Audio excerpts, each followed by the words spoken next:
Hello, my name's Evan Mulvey, and this is my final presentation submission.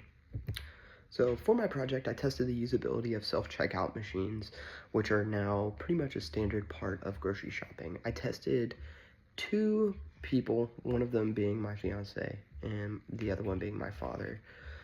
So basically one young person which is tech savvy, and another older person who doesn't normally typically use self-checkout whenever at the grocery store. So what surprised me most during my testing was how quickly things broke down for my father, or the less familiar participant. Uh, he had trouble finding barcodes and understanding prompts on the self-checkout machine and how to activate the loyalty program. It wasn't necessarily because of a lack of intelligence, but it was definitely because of the design and the layout of the checkout machine not being intuitive for everybody. The biggest frustration from both people came from entering produce into the self-checkout machine. The search function was clunky and unclear, and honestly neither of them found it very helpful. Another issue was the loyalty card entry. Both people had a hard time trying to even find where to enter that into the machine, or at what step to do that.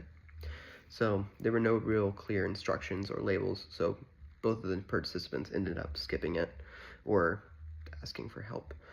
One thing that did work well was the payment method, so at least they were able to grab their items and pay, but the older user did take longer, but it wasn't a usability issue, it was a bank issue.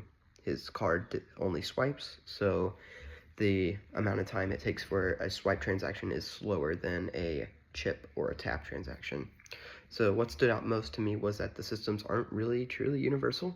They're designed for people who understand them, but not necessarily for people who are seeing them for the first time or something like that.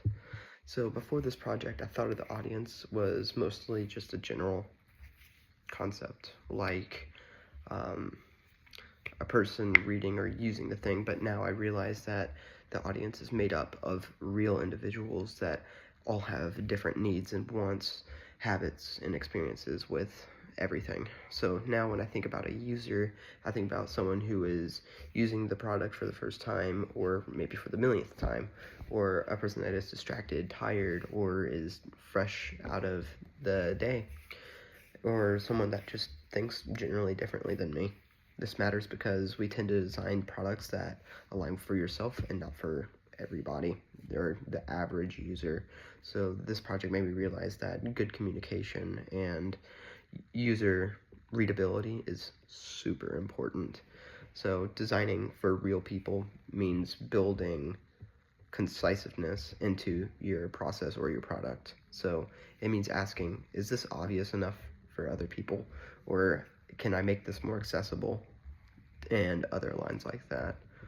And going forward, I'll definitely be watching my approach in writing and in designing pretty much everything that I do.